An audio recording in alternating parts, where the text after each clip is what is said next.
Hey there, welcome back to the Path to Zion podcast. I will be your host again today. Thank you for listening. We are rediscovering the ancient way here, and you can always find us online 24/7 at pathtozion.com and on our YouTube channel under Path to Zion. Thank you for listening today. Listen, I'm going to get right to it. And this is going to be very transparent, because I think there's such value in just being real in this hour. I've been saying that for years. I've surely been saying it since we started this broadcast 14, 15, 16 now months ago. Emotions are high in humanity. People are very volatile, very emotionally stirred. Many people are rallying around causes. And I don't want to just have a merely culturally relevant episode today, but friends, there's just something that's got to be said because I feel it in my heart. And in all honesty and in all absolute transparency, I had to compose myself enough to turn this recorder on as I drive down the road. 5 minutes ago, I was in a grocery store. You know, so many people right now are just so angry. And again, I'll use the word volatile. So many people look around at the status of our age here in mid-2020, and they're just disgusted at what they see. Whatever side you're on, because there's not merely two, whatever part you fall into, your belief system, your personal convictions, Christian, non-Christian, in the church, outside of the church, no matter your color of your skin, your nationality, no matter your geographical location upon this earth, no matter what, you have preferences, opinions, and a side. I'm always talking about division here on this program, always. And the warning to be careful that we are not falling prey to the darkness that is hiding seemingly behind every corner, wanting to breed division in humanity. Brother hating brother. I'm always saying that as of late. But friends, I'm just going to speak from my heart. Because I think when we do that, it has an opportunity to be something worthwhile. That's why I don't get all rattled by people speaking passionately, even about something I disagree with, because you know what? It's real to that person. It's real to them. And because of that, for me, it demands my attention. I want to know why you feel the way you do. I want to know why someone says the things that they say. I don't know why. I want to know. I don't have any interest in just saying verbally or in my heart, just shut your mouth. Who cares what you have to say? You're wrong. That's not the point, is it? Who's right and wrong? This isn't a kindergarten playground event, is it?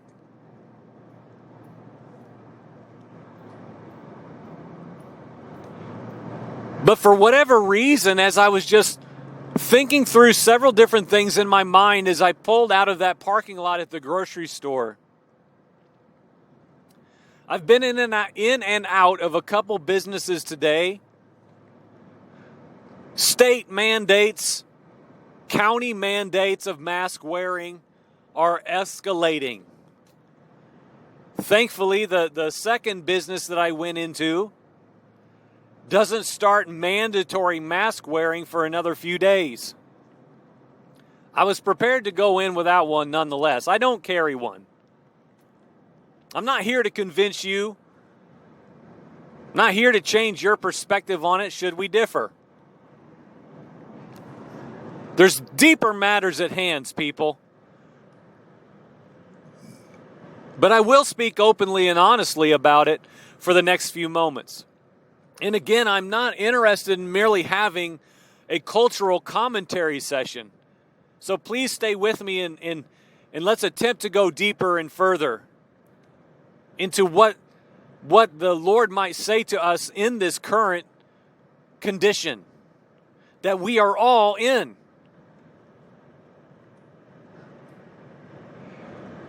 I just felt grieved in my heart as I drove away from that store. It was a small grocery store,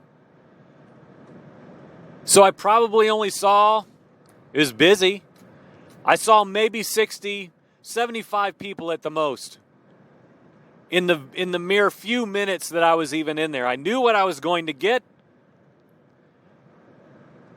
I knew where it would be. And my goal was to get in there, get it, and get out. And I'm not going to super emotionalize this, but friends, you can feel it in the air if you're willing to be different in this hour. You can feel the tangible presence of the press. When literally you are the only individual out of, again, 60 to 75 people, approximate, I don't know. When you're the only one not complying with mask-wearing ordinances that are so quickly being imposed upon us, man, you feel awkward. I would say you should. I have a real hesitancy if you want to lift your head and strut through the store and say, I'm not wearing a mask. Why didn't somebody just come up and talk to me about it? I'll let you know what's true. I'll tell you the truth.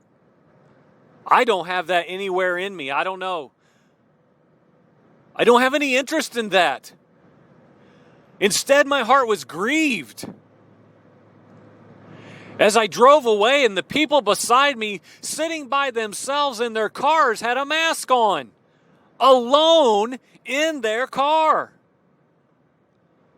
And friends, all I'm saying is, whether you want to wear one while you sleep in bed at night next to your husband or your wife, that's your business.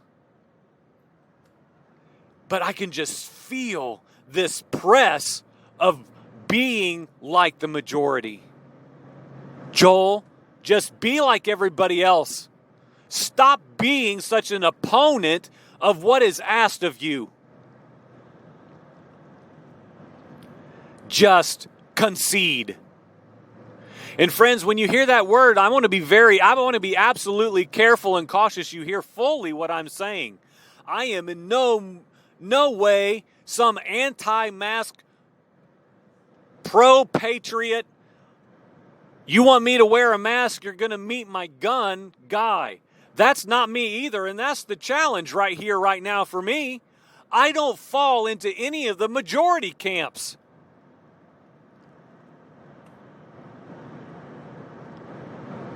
If you tell me to wear a mask, I don't know what the Lord will lead me to say, but my heart is positioned and postured to be humble, to be like my Messiah, to just in kindness and gentleness say, friend, you just don't know what you're doing. You don't see it. I'm not angry with you. I'm not against you. You're not my enemy.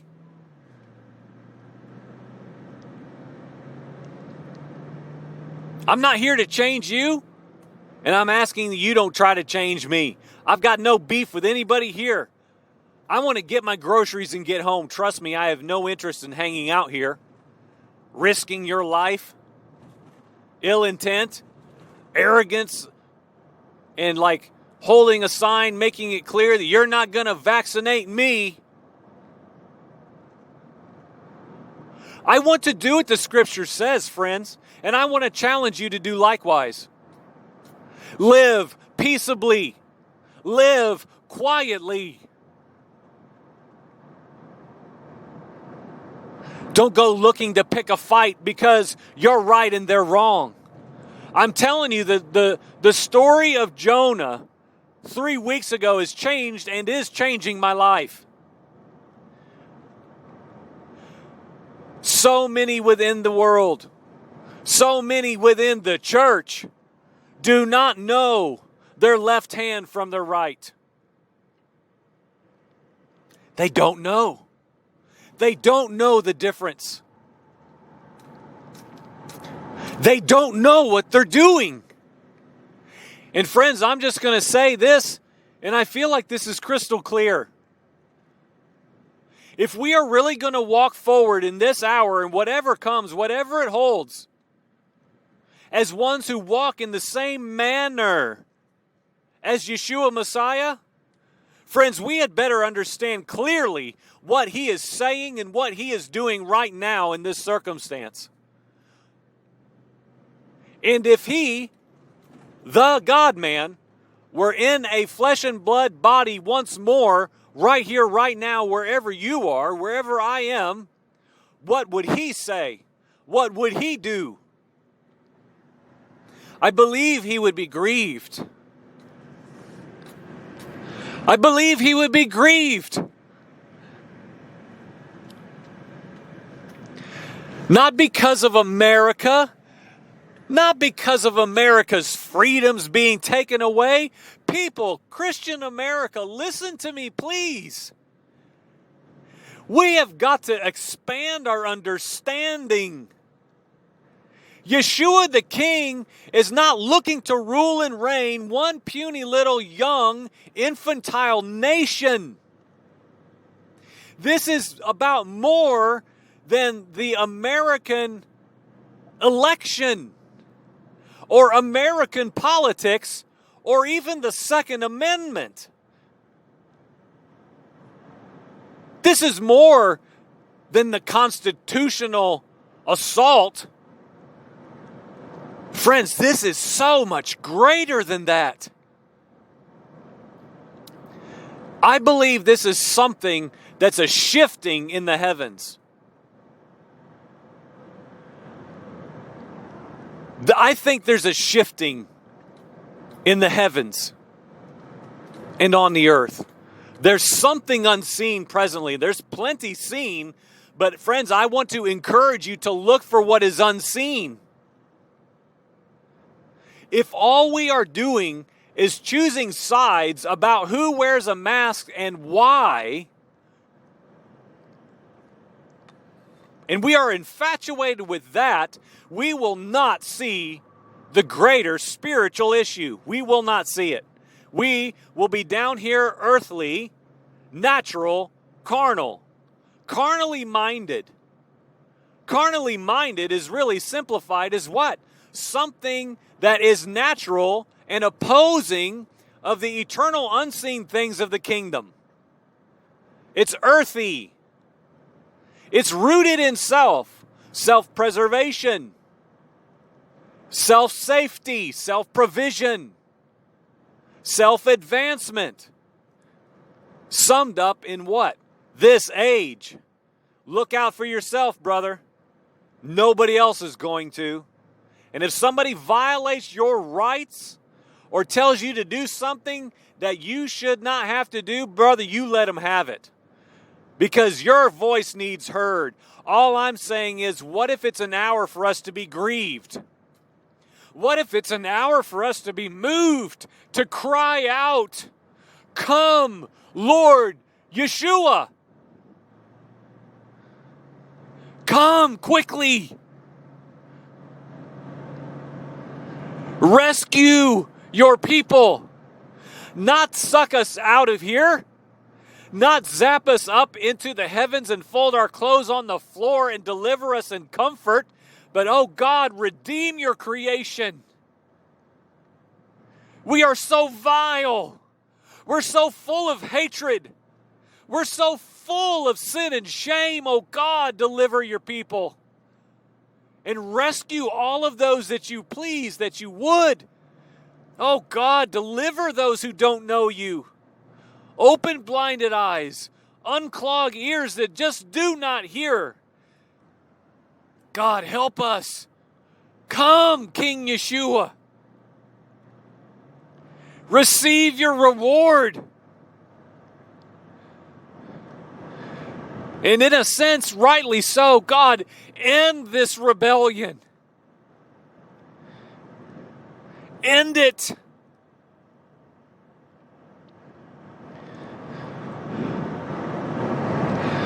It seems this world has no hope. Again, as I see hordes of people as I'm out in the city today, all of them wearing masks.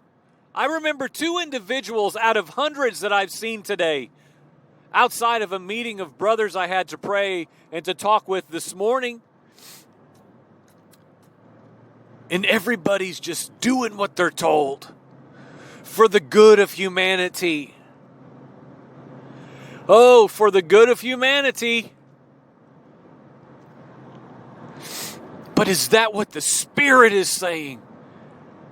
And I just look around, and this has happened to me for years, but this is a different twist. I remember sitting with one of my closest brothers, man. He and I met up one time. I don't know where we were, North Atlanta, I don't know. I was down there with another brother. He was attending a wedding, and I met with a dear friend, and we just sat in a busy parking lot in his truck and talked. And I remember so vividly just looking around at all the people eating and drinking. We were in a very wealthy area, high end. Everybody was nicely dressed in shiny cars, eating 5-star dinners, living it up. And I just remember then when things were awesome. And this was only 4 years ago. 3 maybe. Man, it wasn't even that long ago now that I think about it. I bet it was 2 years ago. And I remember weeping as I talked to him, just saying, brother, these people do not know God. Look at them. Comfortable. Having fun.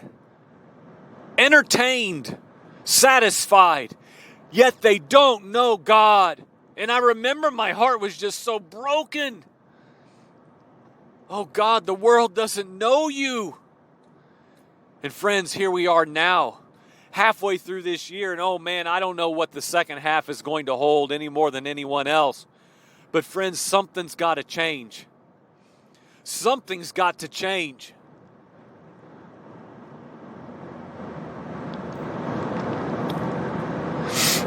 Number one, there's got to be, like I'm always saying on this program, I'm always saying there's got to be a rightful middle ground. This extreme living humanity has got to be called out. Because you have those who wear a mask, no questions asked. Hey man, I've been told to wear it. It's got to be good. I'm going to wear it. I want to be a good law-abiding person who looks out for others, maybe with fantastic intentions. I would say a lot of fear issues down underneath, but I don't know the hearts of men. And then you have those, seemingly for the most part, the other extreme, which is, look, man, if you're wearing a mask, you're a deceived loser.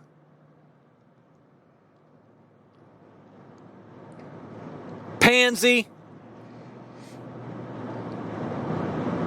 Nobody will ever tell me to wear a mask, and if you do, man, you're going to meet my fist. And here we have, in yet another example, the two extremes.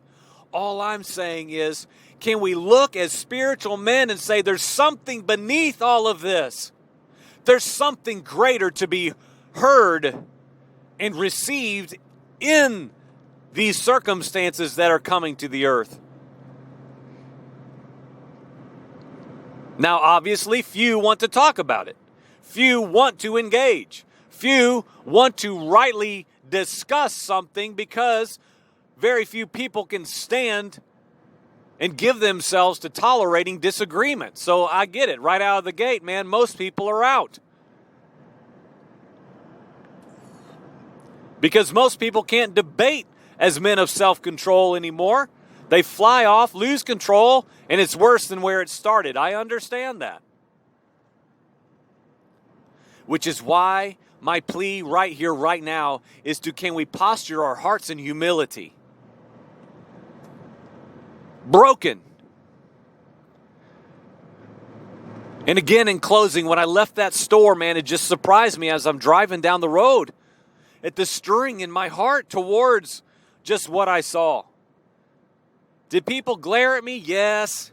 Did people move away from me? Yes. You know what? But I'm not interested in super hyper emotionalizing anything. That's going to be a part of this. People are going to mock us. People are going to, should you choose, to stand up rightly in humility, in a heart of compassion and forgiveness and mercy, we will be mocked. But here's the thing. Mocking is such a foreign idea to the Christian American church. Friends, it's going to take some getting used to. And I'm speaking to myself. It's going to take some getting used to, friend. We have not known what it means to count the cost in such a way. I believe that's about to change. I believe it's about to change. So what will we do? I will say our greatest asset will not be our belief system. It won't even be our convictions. It will be the posture of our heart. The absolute most important thing from here on out for all of us will be tuning in to what the Spirit is saying and what Yeshua the Messiah is doing and saying right now through his members, his church. So if you're going to labor into anything, I want to invite you into laboring what I feel like I'm going to labor into from right now on. I want my heart to be tender. I spoke on this just the other day in our whiteboard teaching at our house as well. Talks about in Matthew 24, it talks about don't let your love grow cold. In the age of lawlessness. Seem applicable? Does to me. Friends, let's keep our hearts warm. See, that heart of flesh, man, this could take all day and it's not going to. That Ezekiel heart exchange reality, is that not culminated in what Yeshua told us? I'm just thinking off the top of my head of those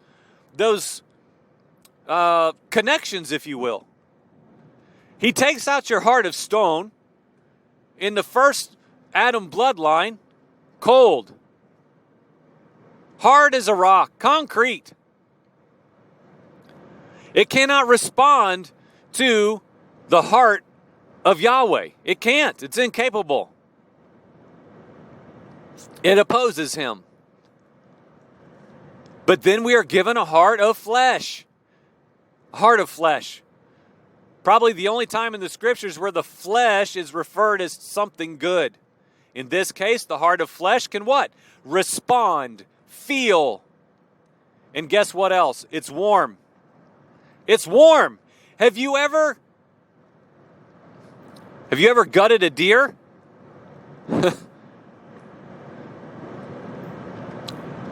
Your heart is warm. Your natural heart is a warm, functioning muscle in your body.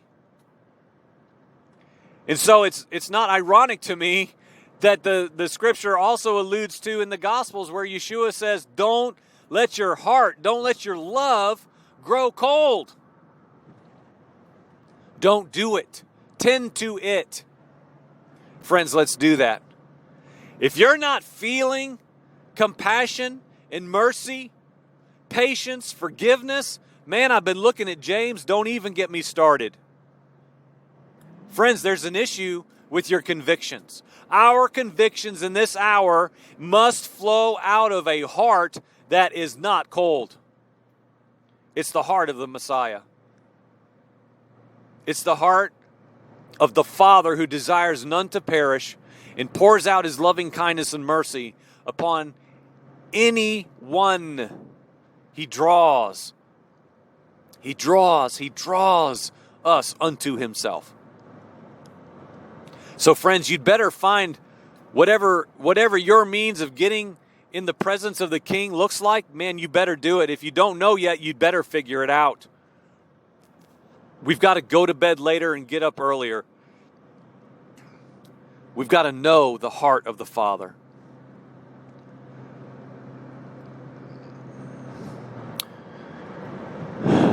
Lord, raise us up to be a people who hear